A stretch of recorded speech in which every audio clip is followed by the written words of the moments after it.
Welcome back to the Game Link podcast. I'm your host, Lebby, and as always, I'm joined by my friend Elmer. Howdy, guys. This week, we're going to be talking about BloodRayne. Um, but before we get into that, what have you been up to this last week, Elmer? Pretty much what I've been up to all summer long at this point, trying to beat the nearly 100-degree heat that it's been kind of sweeping through the Midwest here.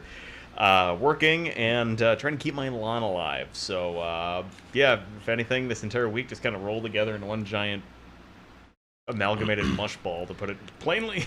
Yeah, this last week was extremely hot. Like, extremely hot. But, it was rough. Did you watch anything good, or...? Finished up the series, so they say, although by the sound of it, there might be a Season 2 coming our way of Kenobi.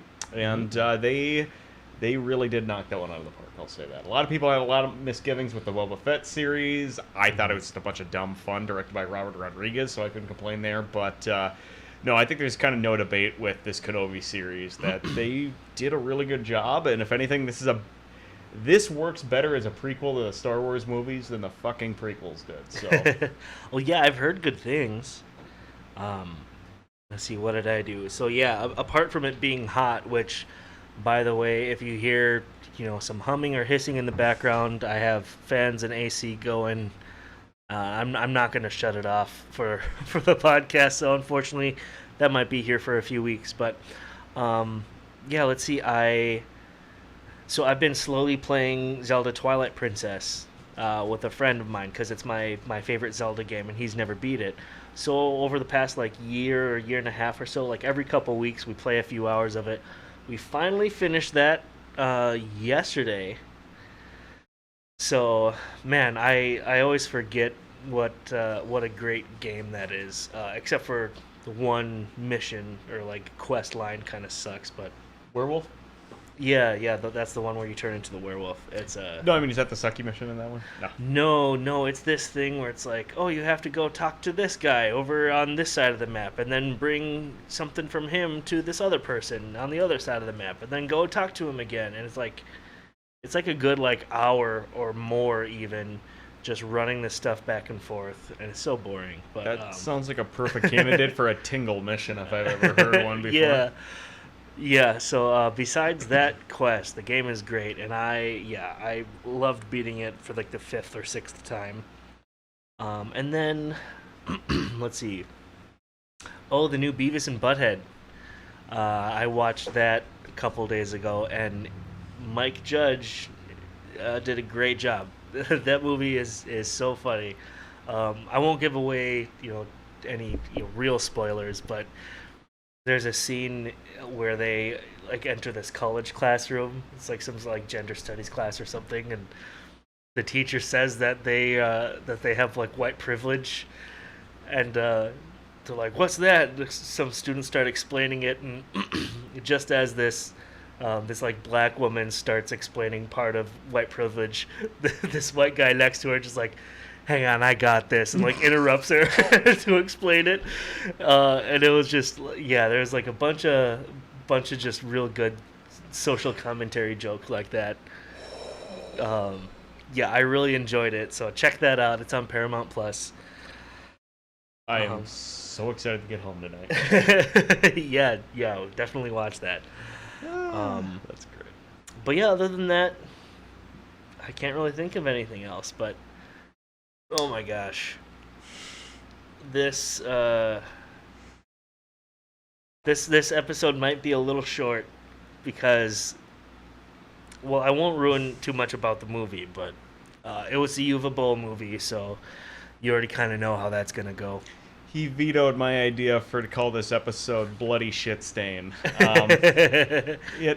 This was a slog and a half, guys. Holy balls. It was tough.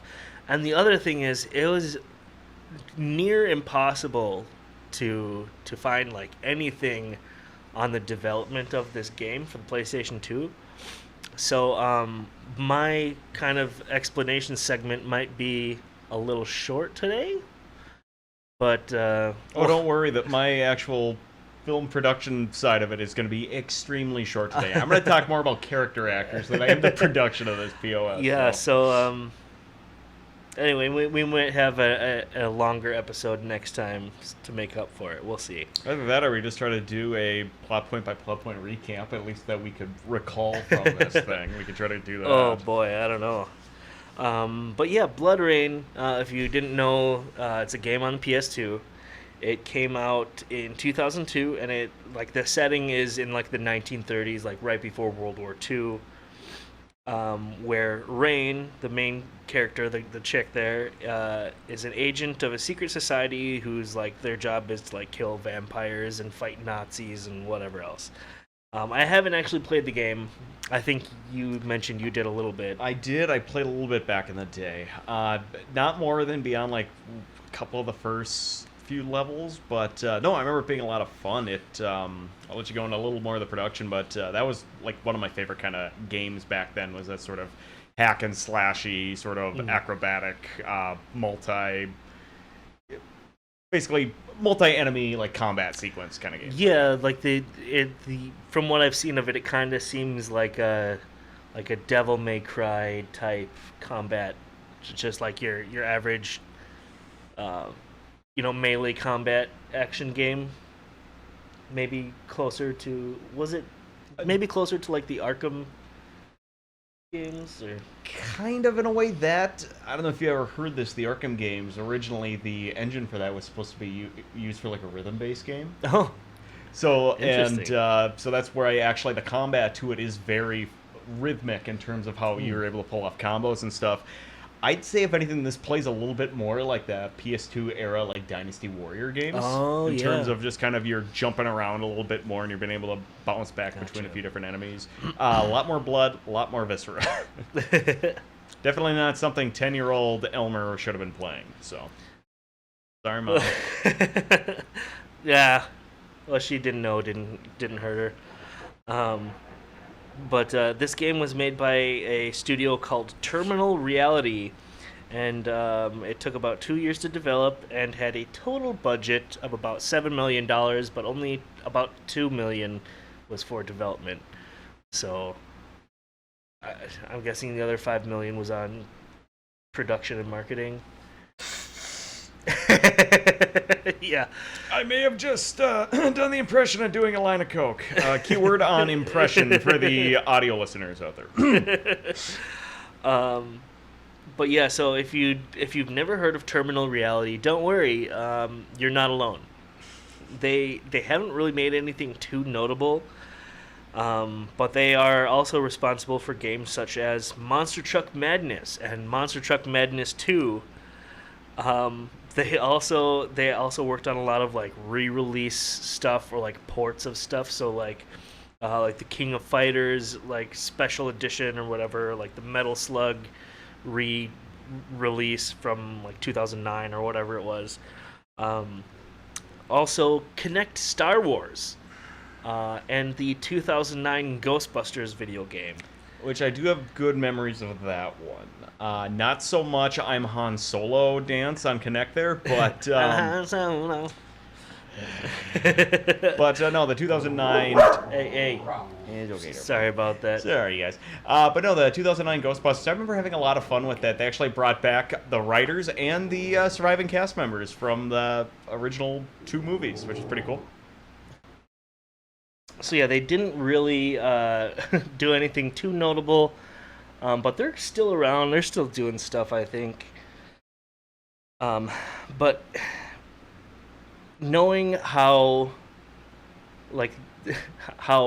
unnotable they are, and how probably not amazing games they've made, as well as the quality of this movie, I don't know if I actually feel bad about not playing BloodRayne or not. It seems like I wasn't missing anything too groundbreaking.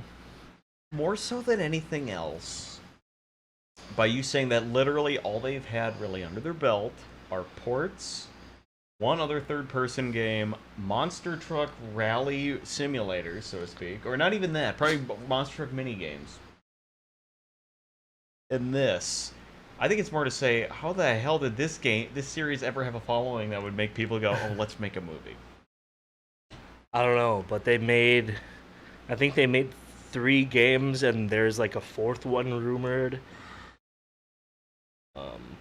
and like BloodRayne has like comics and the two movies, and it's a popular franchise No, no, no, no. somehow. It's got more than 2 movies there, son. Oh, boy. Technically. Two and a It's half. got 3.5. 3.5. Technically. Oh boy. And no, not any. We are not doing a Yuva Bowl back to back to back and a half marathon. No, we're not. We can't do more than one Yuva Bowl movie in a row. In a quarter. Yeah, it's gonna be at least 2 episodes before we do another one. This was hard.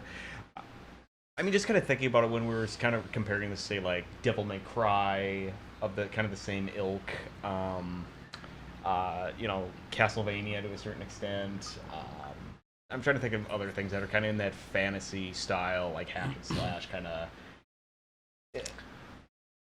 Because what kind of came to mind with me, at least with BloodRayne here, is that BloodRayne feels like the Parasite Eve to Devil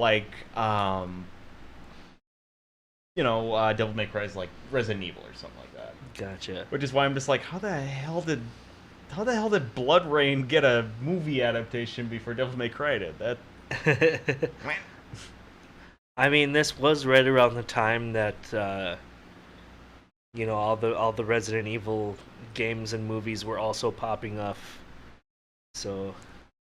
And you did refer to Christina Loken as the Wish brand Mila Jovovich, so yeah. I'll give you that. So they might have called that one there. Oh, strangely, both that movie and this one both have, everybody's favorite Latina girlfriend, Michelle Rodriguez, in it. I thought you were going to say your favorite Martian, and I was like, we don't bring up Ray William Johnson in this house. But also, to bring up Ray William Johnson, your favorite Martian is back. It was here? No, so he had this like music project. Oh no, I did. I'm just saying it was ever here. So how could it be back if it never left? Well, they canceled it a long time ago, but they're making new content. Well, I hope someone's excited. I don't think anyone is, but yeah. Anyway, BloodRayne. I was gonna say Ray William Johnson. Now that's a name I haven't heard in a long time. It's been 83 years or whatever it is. Way too long. But yeah, BloodRayne. As you can tell, peer people, we are reaching when it comes to BloodRayne. Yeah, we're gonna try not to make this episode too short, but it's probably gonna be pretty short unless we get real off topic. BloodRayne. Well, as we all know, Yuval Boll, from our episode we did on his first masterpiece, House of the Dead, is basically a... No, he entirely is. He is a German troll of a filmmaker. He is basically the German equivalency of, say, Tommy Wiseau, but he actually thinks he has a better sense of humor somehow. Those movies are a lot less funny than The Room. He thinks he's some sort of Artur, I'm sure. He does. Thank God this son of a bitch doesn't try to act. I'm not kidding when I say this. He looks like a Joe Rogan, like Macy's Day parade balloon. When you see what he looks like in real life. He does. Guy's got the biggest potato for a head I've seen in a long time. But Yuva Boll somehow was able to get the rights to this and go, hey, I can make a movie about this for $35 million. And dear God, when hearing those words and seeing those words come out of my mouth right now, I'm like, that was not $35 million that went directly on screen there. I have no idea where that 35 mil went. This movie looks like it was made on a budget of maybe 100 to 200,000. It looks like your average episode of Xena. Yeah. And not in the enduring way. Well, they apparently just save a little bit extra cash on location and whatnot, which I'll give it to it. Very scenic. A lot of it did look, when you could not look at it and go, yeah, that is definitely like the back wall of a Chuck E. Cheese or something like that. But no, like some of the exterior shots, I'm like, that actually does look like a like an old timey village to a certain extent. That does look like the exterior of a castle. That's a very nice looking vista on the mountains. Where did they film this? They filmed it in Bulgaria and Romania. And somebody had the forethought to put on the production page of this the idea that one of the places they filmed at, one of the locations, was a castle that apparently Vlad the Impaler once spent the night. And what the hell that has to do with the production of this movie and why that's fucking relevant, I don't know. It's because it's the only way they're going to get you interested. Well, they failed. But no, apparently when they were in the midst of getting ready to shoot this, originally signed on was Jessica Alba to play the titular Raine in it. No pun intended on titular there. But yeah, it was supposed to be Jessica Alba, and apparently like 2 weeks before its start came up, she got cold feet and went, yeah, this is going to be bad for my career. I'm out. And once again, I will say Jessica Alba, one of the smartest women in the film industry. And that's not a joke. Yeah, she really dodged a bullet with this one.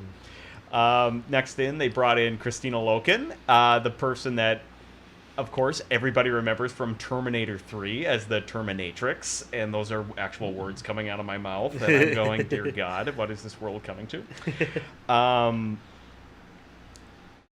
Who attempts to affect a British accent in this?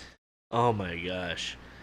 And listening to her talk, I'm like, is she Ukrainian? Is she literally like following in the footsteps? Is she like a failed clone of Mila Jovovich with this? I'm like, is that what's going on here? I don't know, but she does do a better British accent than Michelle Rodriguez. Oh, yes. Good call on that.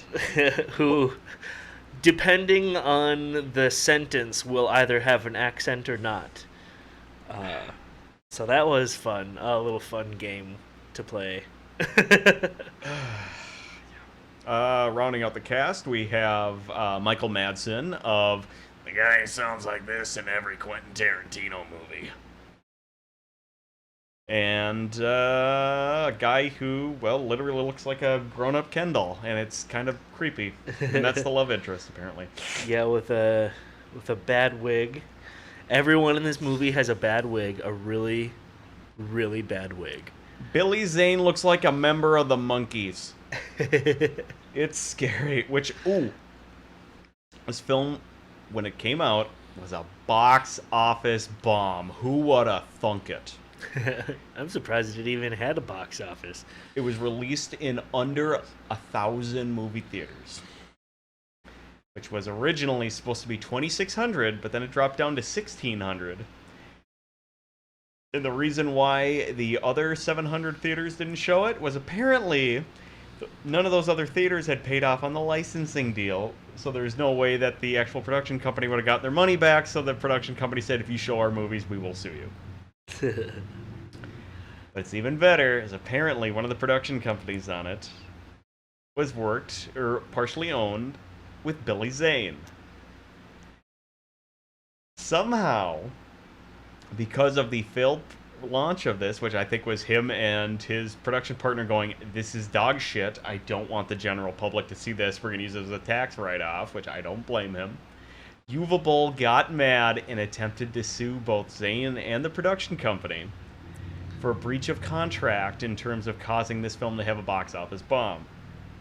That's not why it bombed. What's even better is that on all of the subsequent DVD releases of this film, the original production company's logos and everything have been scrapped from the film.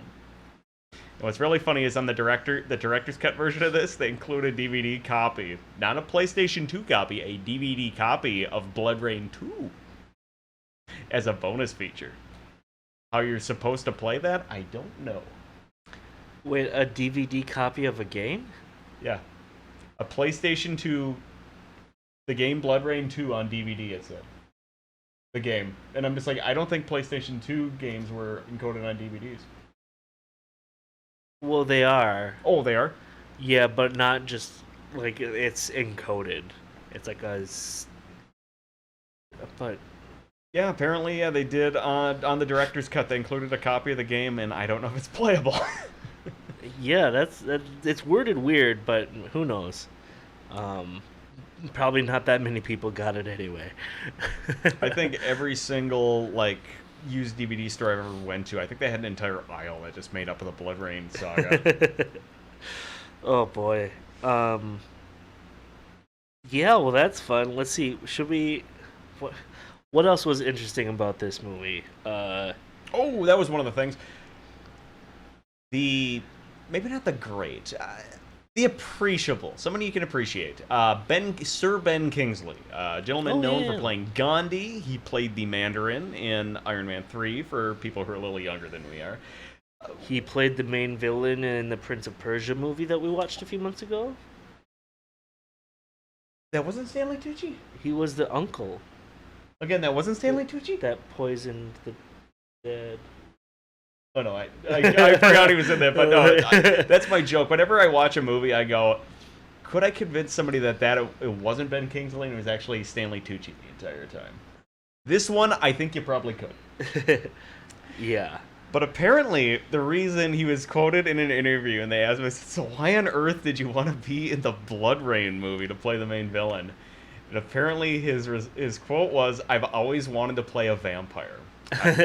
He's like, I would love to have the fangs and the black cape and the flowing hair and to be held with a high regal regard and to be an evil villain. And he goes, yeah, kind of the worst immature decision I could have made.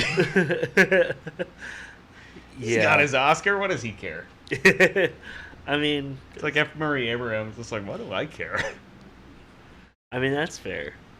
And Anthony Hopkins. Those are British people just going, fuck it, I'm just gonna have fun. Yeah, but this movie, so like during most of it, we were just talking and trying not to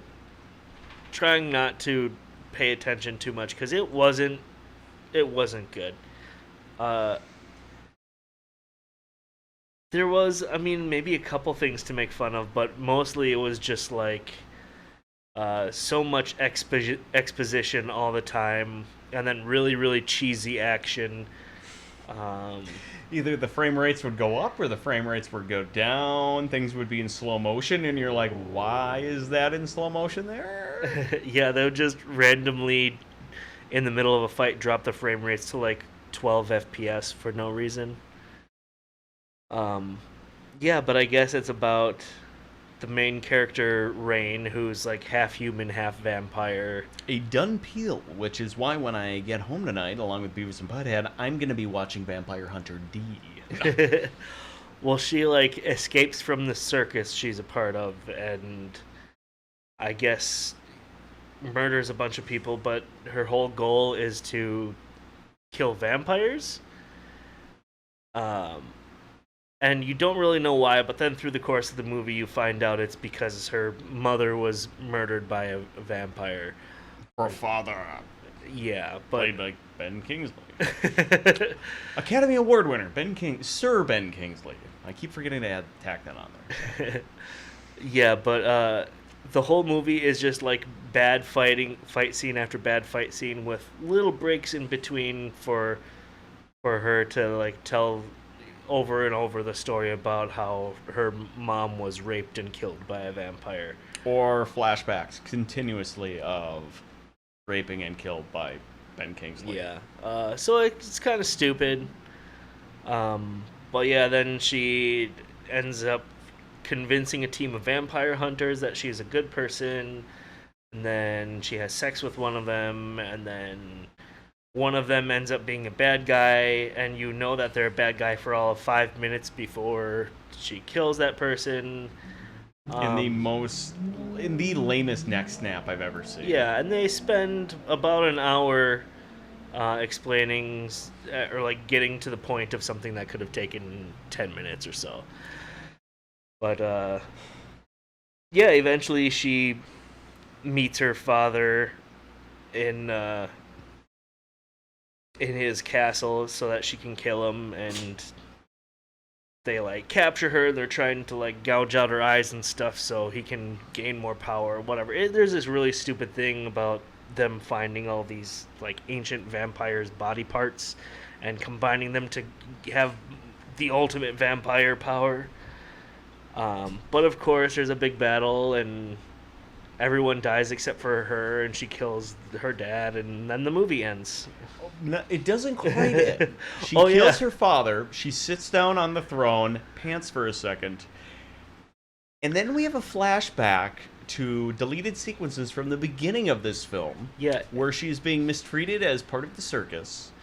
It's about a 5-minute flashback that kind of like recaps the entire movie. It's so frustrating. You're like, I just watched all of this. I don't want to have to see it again. Like, And the entire time, Levy's sitting here going, why on earth would they put this in here? And I just kept repeating, they had to make it to an hour 30 somehow.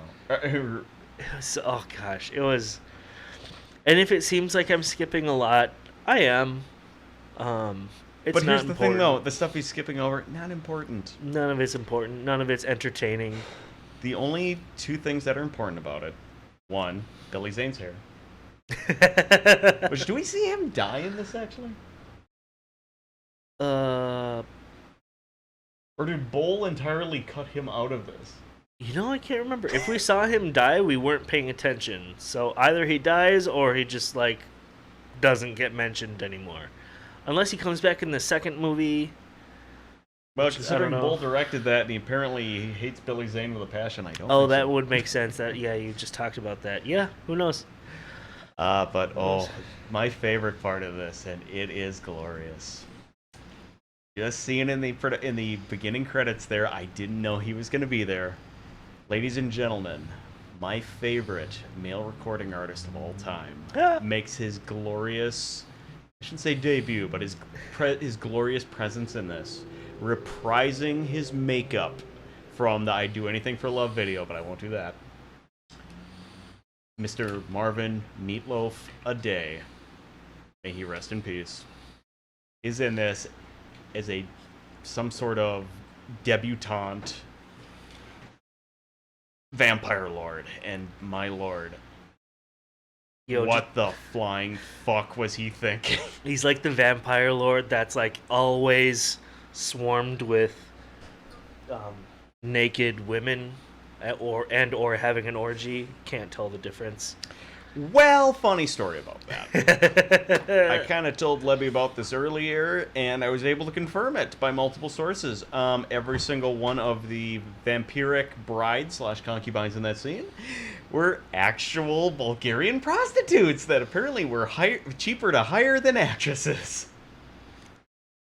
Great job, Yuva Bull.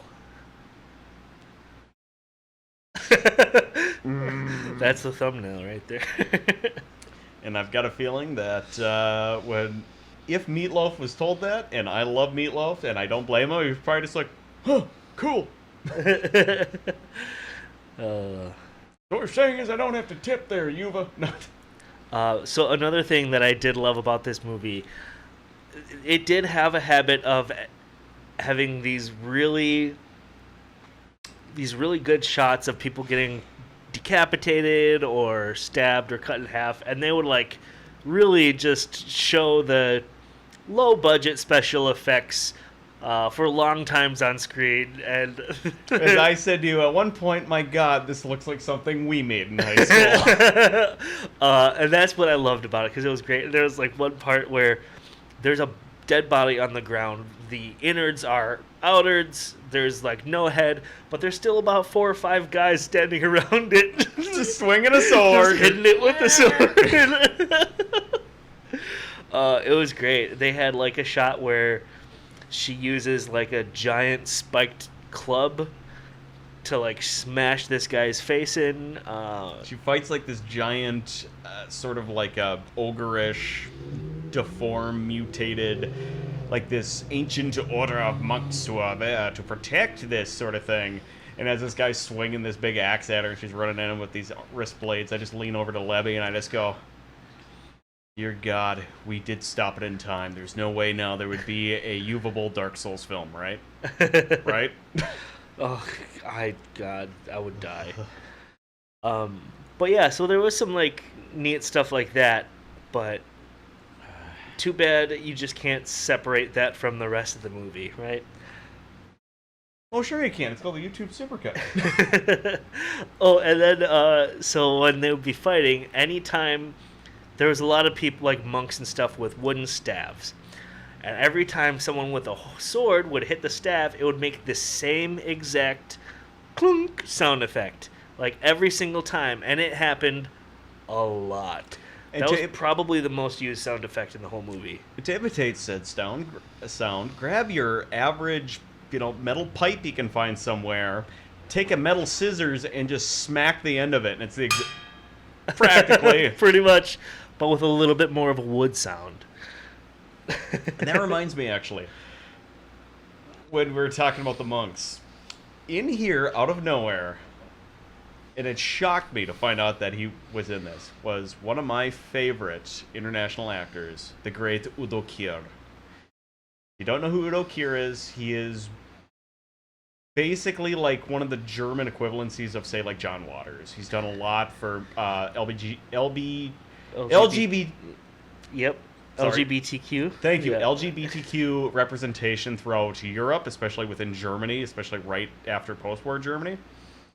No idea why I couldn't say that. It must be the heat. But he has done everything from working with Andy Warhol. He was in one of the movies we watched recently. Yeah, I was gonna say, what movie was he in? He was when we were with Thor. We did Johnny Mnemonic. He was in Johnny Mnemonic there. That's what it was.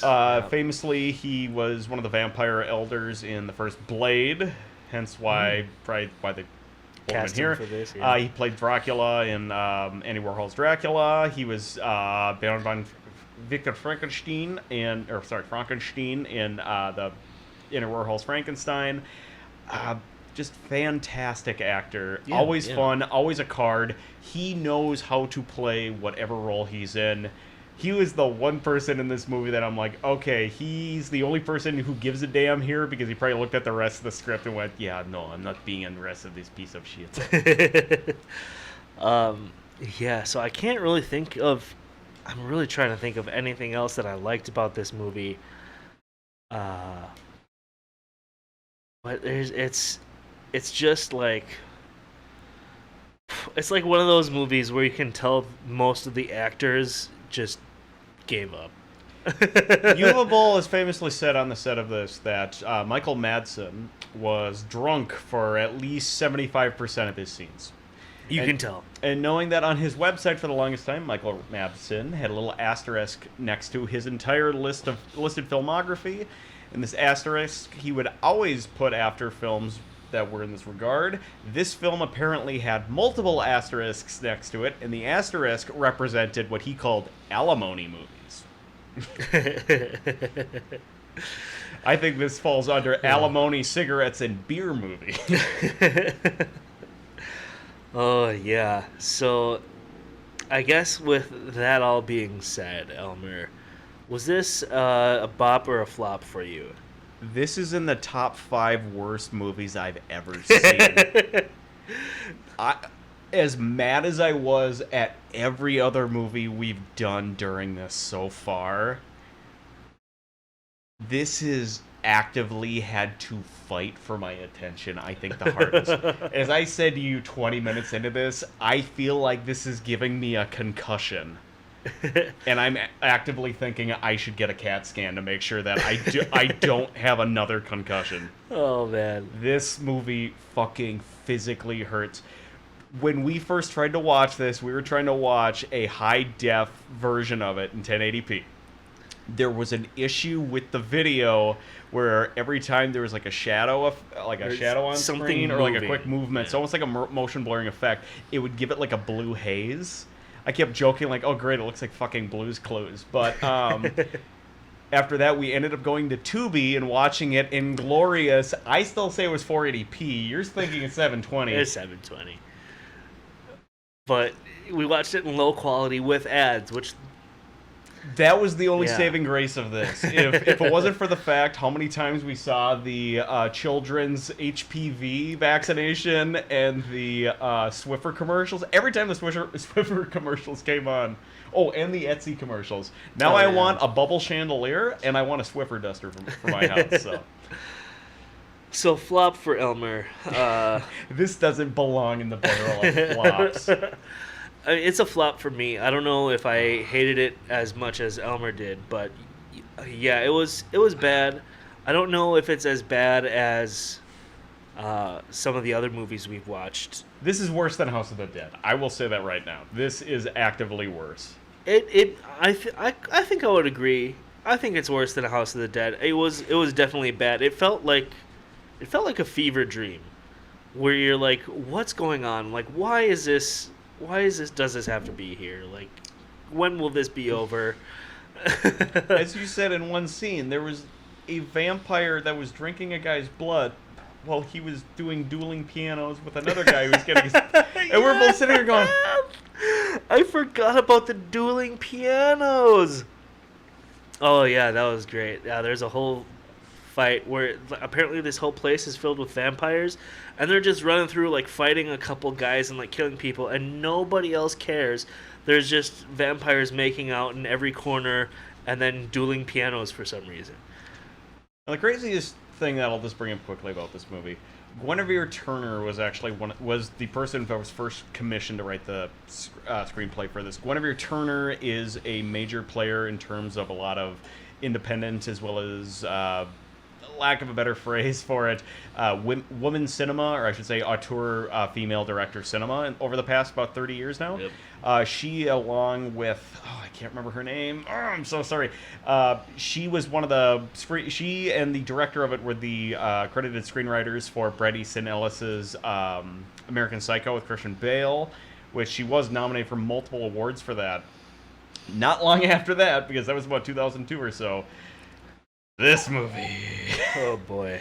Yeah. Apparently she got yelled at over the phone by Yuva Boll because she was taking too long, and she literally went, well, fuck you. Waited another week, dropped the script off. He gets the script, calls her again, harasses her on the phone, and then proceeds to not only rewrite the script, but then tell the actors, do whatever the hell you want. So to this day, Guinevere Turner goes, yep, probably one of the worst films ever made, but well, they only use 25% of my name on it, so what do I care?